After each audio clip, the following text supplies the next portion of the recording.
The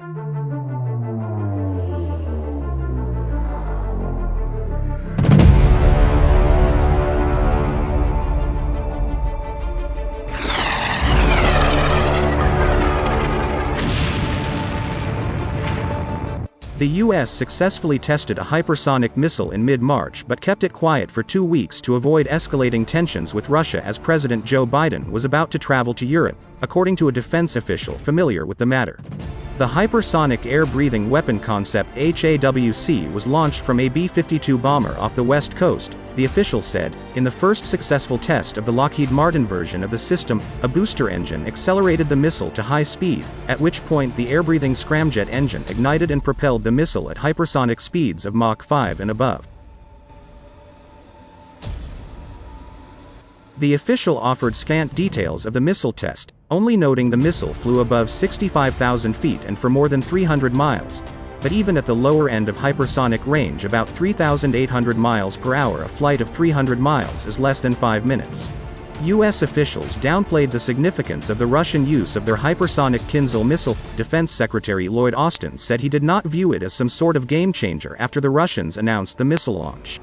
Days later, Pentagon Press Secretary John Kirby said it was hard to know what exactly the justification was for the launch, since it targeted a stationary storage facility.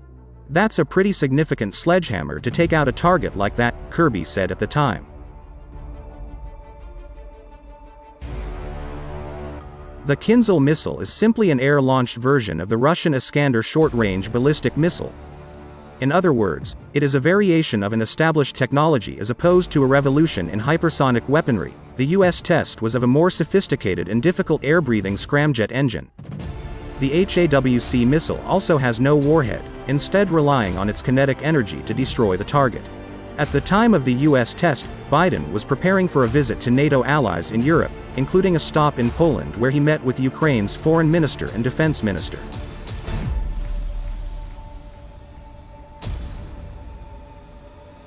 The U.S. has been careful not to take steps or make statements that could unnecessarily escalate the tensions between Washington and Moscow. On Friday, the U.S. canceled a test of the Minuteman III intercontinental ballistic missile ICBM to avoid any misinterpretation by Russia. Austin had already postponed the test in early March to avoid any actions that could be misconstrued by Russia at such a sensitive time. In general, the U.S. has also remained somewhat discreet about the weapons and equipment it sends into Ukraine. Only in the latest $300 million security assistance package did the Defense Department list specific systems and weapons. The U.S. has also opposed the transfer of fighter aircraft to Ukraine through the United States, concerned that the Kremlin could interpret such a move as the U.S. and NATO entering the conflict in Ukraine.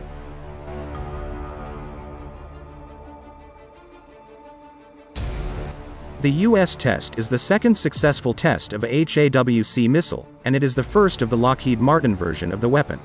Last September, the Air Force tested the Raytheon HAWC, powered by a Northrop Grumman scramjet engine. The test met all primary objectives, according to a press release from the Defense Advanced Research Projects Agency (DARPA, including the missile's integration and release, safe separation from the launch aircraft, booster firing, and cruise.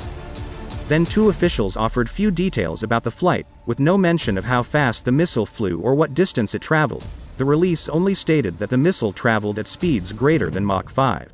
The U.S. has placed a renewed emphasis on hypersonic weapons following successful Russian and Chinese tests in recent months, exacerbating the concern in Washington that the U.S. is falling behind on a military technology considered critical for the future.